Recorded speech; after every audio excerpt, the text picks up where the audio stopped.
No one showing up to your party. Time to grow up. That's what my mom posted in the family group chat. On my birthday. I read it twice to make sure I wasn't imagining it, then responded with one word, understood. After that, I logged into my banking app and immediately canceled the $2,600 automatic rent transfer I'd been sending them every month. The next morning, I drove to their place. Didn't go inside. Just pressed the key fob, reclaimed the car they'd been driving for the past couple of years, and left without saying a word.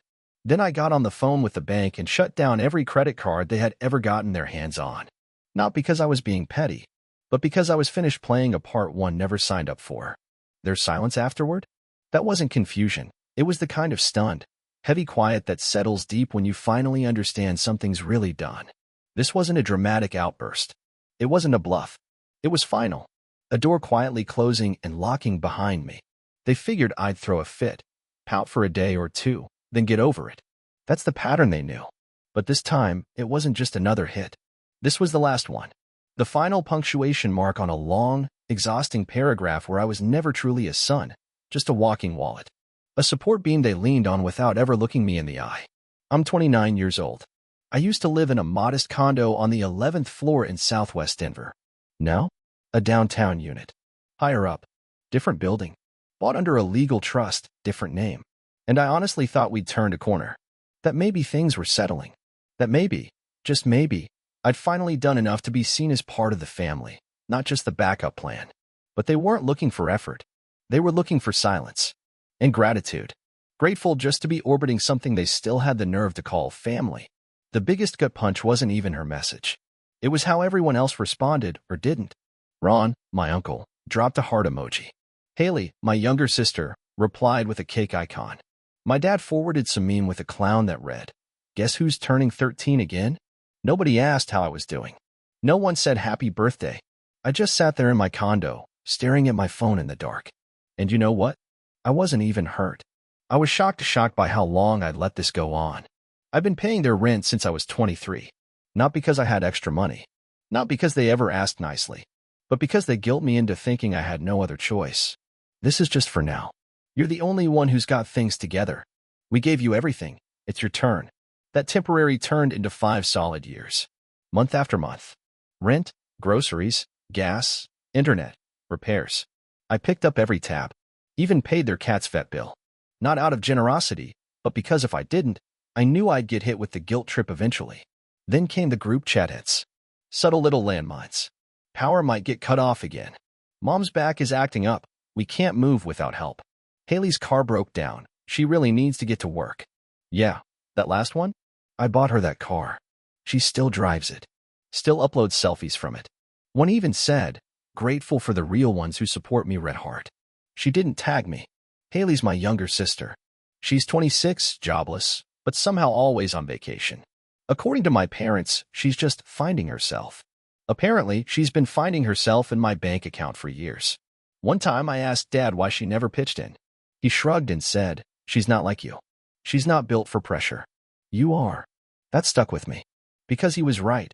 I was built for pressure. They made damn sure of it. But pressure doesn't hold forever. Even metal breaks under enough weight. Last Thanksgiving, I drove 5 hours to surprise them. Brought wine, groceries, even a pie. Knocked on the door expecting, what? A hug? A smile? Mom opened the door, blinked at me like I was a stranger, and said, "Oh, you came." Then she shouted over her shoulder, "Haley, tell Tyler to stash the presents, your brother's here." I blinked and asked, "Who the hell is Tyler?" She just laughed. "Haley's boyfriend," she said casually. "They've been crashing here for a while." Turns out Tyler had taken over my old room. I ended up sleeping on the couch. That night over dinner, my dad raised his glass and made a toast. Here's to the guy who covers the bills but can't seem to keep a girlfriend. The whole table burst out laughing. Even Haley. Especially Haley. I didn't say a thing. Just took a sip of my wine and helped clean up afterward. Then I footed the bill for the plumber when the kitchen sink backed up. Because that's what family's for, right? A couple of weeks later, Haley posted a cozy photo on Instagram. Her and Tyler, arm in arm, smiling in front of a cabin up in the mountains. Caption, family trip. I wasn't invited. Didn't even know it happened. I only found out because a coworker, someone I barely talked to, saw the picture on their Explore page and asked, "Hey, Wasn't that your sister? Looked like a sweet trip. I opened the post. There they all were. Mom, Dad, Haley, Tyler. Matching beanies. Mugs in hand. Big grins. I zoomed in on Haley's mug. It was custom-made. Said best daughter ever. They didn't call. Didn't text. Not once. The week they got back, I got an email from my landlord. A friendly reminder, rent's due tomorrow. Apparently, they'd skipped last month's payment. Never even mentioned it. Just assumed I'd notice and handle it. And I did. Of course I did. Because I always cover it. But I wasn't about to pretend I didn't see what was happening. Things were shifting, and not in a good way. Then one afternoon while I was working from home, my phone started buzzing nonstop. The family group chat was lighting up. For a second, I thought something serious had happened. Nope. Dad had posted a screenshot of my Amazon wishlist. The caption? Look at this grown man asking for socks and shampoo for his birthday. LOL. Then followed it up with, guess we didn't raise him tough enough. Can't even buy his own lotion. Megan, my cousin, jumped in with some dumb gif. Ron, my uncle, sent a photo of a pack of toilet paper. Here you go, champ. And Haley? She chimed in with, bet he wants us to wrap it, too. I stared at my screen, not because I was hurt, but because it was all so on brand for them. No one even tried to pretend it was a joke. They were just comfortable taking shots, assuming I'd take it like always. That I'd never push back. And for the moment, I didn't. But I started collecting things. Screenshots, chats, emails, receipts, proof of every time they lied, every time they used me, every time they used my name without permission. I even found out, completely by accident, that my mom had used my credit score to apply for something. Can't remember what it was, might have been a store card. When I confronted her, she brushed it off. It's not a big deal. You weren't using it. I told her it was illegal. She snapped back. Don't get all high and mighty on me, Mr. IT guy. You'd be nothing without this family. Then the real kicker. I heard through someone else that Haley had told her friends I was on the spectrum. Not true, but believable enough for them to run with it. She said it helped explain me better. And still, I kept quiet. Still paid. Still showed up. Still worked. Still smiled. But underneath it all, I was stacking bricks. Quietly building something. A wall. A case. A way out. And they had no clue. Because when you build in silence, the explosion doesn't warn you. It levels the place. It happened on my birthday. Again. 2 weeks after the group chat humiliation. After the cabin getaway I wasn't told about. After the skipped rent they expected me to handle. That's when they had the nerve to reach out. Haley texted me first. Hey, Mom says come over tonight. Family dinner. I left the message unread. 3 days later, Dad emailed me. Don't make this more difficult than it has to be. We're trying to move forward. That was their favorite phrase, move forward. Which always translated to, forget how he hurt you. But this time, I said sure. Only I didn't come alone. I showed up at their house, the one I helped repaint, the one with the fridge I paid for, exactly on time. I had a duffel bag over one shoulder and a backup drive in my jacket pocket. Mom hugged me like everything was perfectly normal. Dad handed me a beer like we were just catching up. Haley gave me this smug little look, like she'd already won whatever game she thought we were playing. I sat down and listened while they talked. A lot of talk about healing, about forgiveness, about how I had overreacted, how I'd lashed out by stopping the rent payments and canceling the credit cards. Then Mom dropped the line that finally cracked everything wide open. You're still part of this family, she said. But you've made your share of mistakes, too. I took a deep breath, reached into my bag, pulled out my laptop, and set it down on the table. I opened a folder labeled Truth. Dad scoffed and said, What's this supposed to be? Some kind of homework. I didn't answer. Just hit play. First audio clip. My mom, in a voicemail from 2 years ago, screaming at me to stop being selfish and cover Haley's tuition before she ends up like you. Next, Haley's voice on speakerphone. He's always been off. Just let him keep paying. It makes him feel like he matters. Then came the files. Bank records. Bill receipts. Screenshots from group chats. Haley's Instagram stories where she openly bragged about how much of my money she was spending. I turned the screen so they could see. They leaned in. And then they froze. I got up, walked to the kitchen, grabbed a small USB stick I'd brought, and plugged it into their smart TV. The screen went black. Then flashed to life with a screenshot of a loan application. Dad listed as the borrower, me listed as the cosigner. My name. My credit. No permission. No signature. I looked him straight in the eyes. You used my social without telling me. You put your debt in my name. He opened his mouth to speak, but I raised a hand to stop him. It's already been flagged. Your accounts are frozen. The fraud review is in progress. You'll get the notice next week. Mom gasped. Haley burst out laughing. Oh my God, are you serious? You're so dramatic. What's next? You gonna sue us? I smiled. Not me, I said. But he is. Right then, the doorbell rang. I walked over and opened it. In stepped Brandon, Haley's ex. The guy she'd lied about. The one she told everyone had assaulted her. Nearly destroyed his life. He came in holding a black folder and sat down across from Haley. Calm, steady. You want to explain, he said, or should I? Haley's face went white. What the hell are you doing here? She snapped. Brandon opened the folder. Inside were printed screenshots of fake messages she'd created to frame him. Notes she'd written to herself, step-by-step instructions on how to emotionally break him down before their breakup.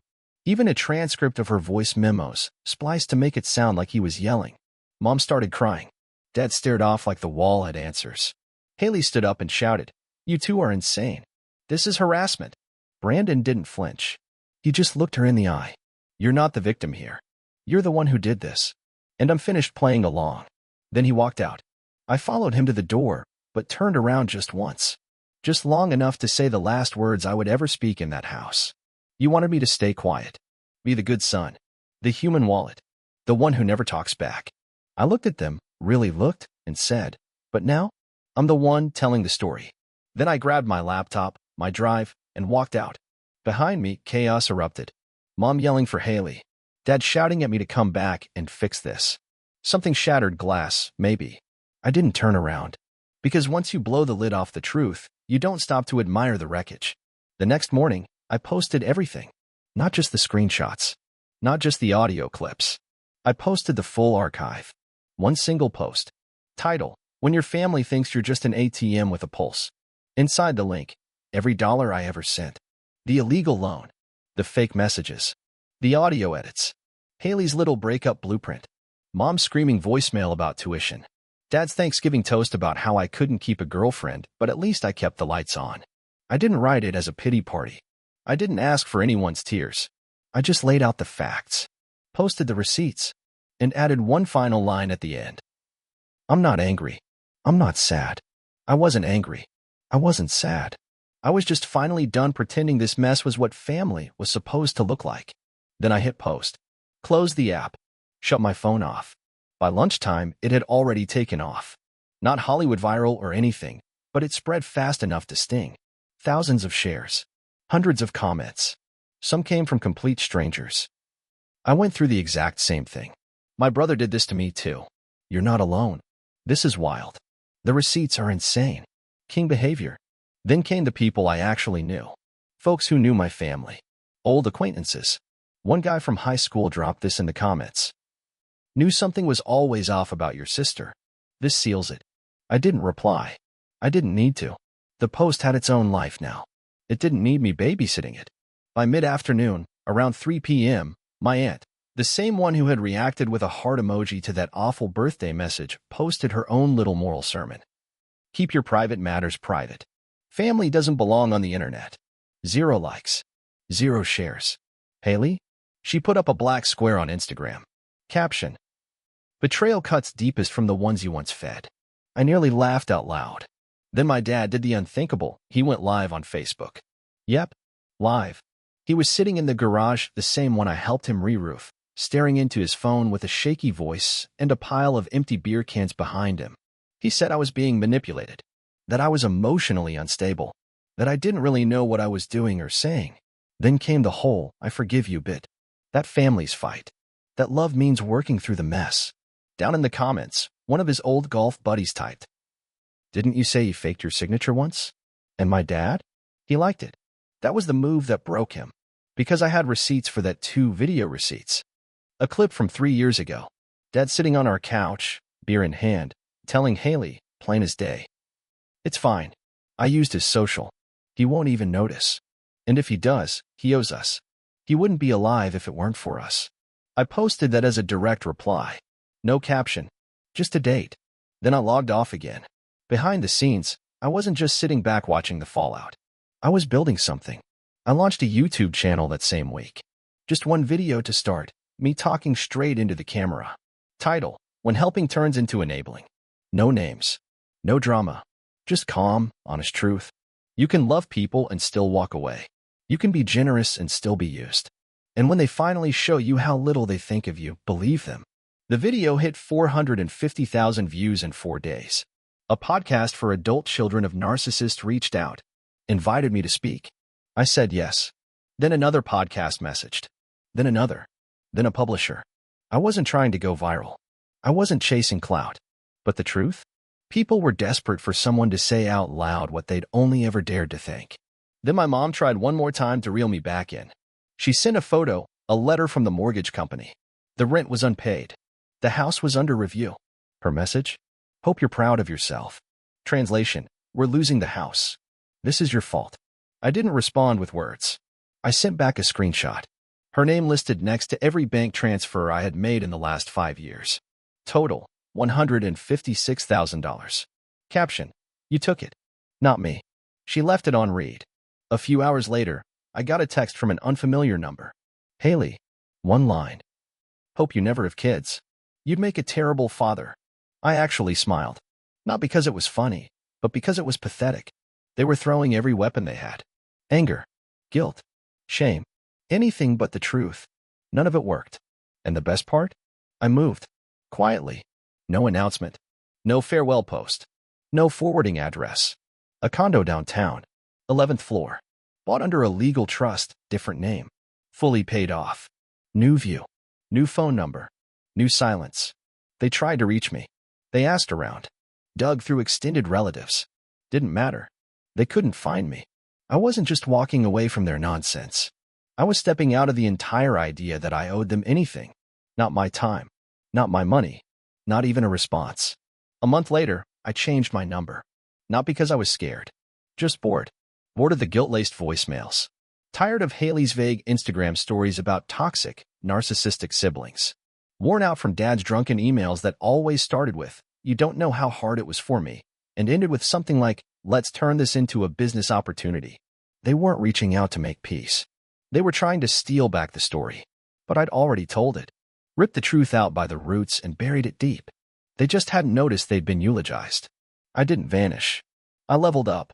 Moved into an 11th floor condo, sleek, modern, cold in all the best ways. Quiet neighbors. No door knockers. No nosy small talk. No photo frames lining the shelves. No group snapshots pinned to the fridge. No spare key tucked under the mat for emergencies. I kept the location to myself. Not even my closest friends knew where I lived. Because this chapter, the peace, the quiet, the sense of self, wasn't a gift I wanted to pass around. It was something I earned. I furnished it slowly. One chair. One table. One item at a time. No credit cards. No debt. No one to ask permission. I still remember standing there that first night, barefoot on cool tile. Holding a cup of coffee I made myself in my kitchen, looking out over the skyline and realizing there was no one here to criticize me. No one here to say I hadn't done enough. No one who'd be texting later asking for gas money, rent help, or a ride across town. No more family threats. No guilt-tripped holidays. No meme-filled group chats mocking me behind my back. Just stillness. Earned, honest stillness. Eventually, I started working for myself full-time. The consulting thing had been a side hustle for years. Quiet. Careful. Tucked in the shadows. But after everything exploded, it became something bigger. I named it Silent Shift Consulting, after the one word I'd sent my mother on my birthday. Understood. I built the website in one night. Designed the logo from scratch. Bought the domain. Filed the trademark. Not to be loud. Not to prove a point. But to live a life where I'd never again need permission to take up space. Now, I help others do the same, walk out of cages they were born into. I speak. I coach. I listen. And I keep my life private. Because this isn't some reality show for my family to tune into and reframe. It's not a redemption arc they get to co-opt. It's a fortress with locks, codes, and no guest list. And for the first time in my life, I sleep deep and easy. 3 weeks after the move, I found a manila envelope waiting in my P.O. box. Inside, a handwritten letter from my mother. Red ink on floral stationery, her cursive slightly tilted like always. It said, You used to be our sweet little boy. I don't know who this angry man is. Yes, we made mistakes. But airing everything out like that? You humiliated us. You destroyed our reputation. Maybe one day you'll understand how hard it was for us. Maybe one day you'll grow up. She closed with, I'm praying for you. I didn't cry. I didn't scream. I didn't feel a thing. I flipped the page over, grabbed a Sharpie, and wrote 3 words. Keep your prayers. Then tossed it in the trash without a second thought. 2 days later, Dad sent an email. Subject line, idea. The body read, what if we did Dr. Moore? You tell your version, I tell mine. We patch things up on camera. Viewers love father-son reconciliations. Think of the exposure, could help your business and mine. He attached an old photo of me at age 6, crying at a Chuck E. Cheese while he posed with a beer and a wide grin. I stared at that image for 10 solid minutes. Then I saved it. But not for nostalgia. Just a reminder to myself, they never really wanted peace. They wanted attention. They weren't looking to make things right. They were looking for a spotlight. That night, I uploaded a new video to my channel. No music. No fancy edits. Just me and the camera. I said, people keep asking if I'll make peace. If I'll go back. If I'll forgive. But real peace doesn't mean forgetting. It's not about pretending the people who hurt you were just victims of their own past. It's not about sitting politely at the same table where you once got served nothing but shame. Peace, to me, is absence. Absence of chaos. Absence of noise. Absence of their names echoing in my head. I'm not their son anymore. I'm the consequence. The video hit 2.3 million views in the first week.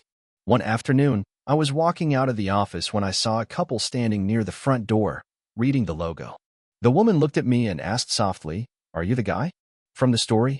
I nodded. She gave me a look that landed deeper than anything my family ever gave me. She just said, thank you. I didn't think people like you were real. That moment, just that one, simple moment, meant more than every birthday I'd ever spent hoping they'd remember me. Because I didn't need applause from them anymore. The world is full of people who've been lied to by the ones they trusted most. And now, I was living proof that you could walk away and still build something strong. That survival doesn't mean silence. It can look like freedom. It's been 1.5 years since I last spoke to any of them. I don't plan to ever again. They still post. Still drop passive-aggressive comments. Still twist the narrative. I let them. Because arguing with ghosts is pointless. And I've stopped letting their stories echo in my head like I'm still part of them. Some nights, as I walk past the hallway mirror, I catch my own reflection. Older. A little worn in. But not bitter. Just free. Because I didn't escape a toxic family, I outgrew them. And once you outgrow something that's small, there's no shrinking back into it. Not ever. The plaque still hangs on the wall of my office, steel, brushed clean, perfectly mounted. We don't rebuild what broke you. We build what frees you. Right below it, I added a second, smaller sign last week. Custom made. Guess who's not turning 13 again? Every time I see it, I smile. Because this year, the party's mine. And nobody gets in without an invitation.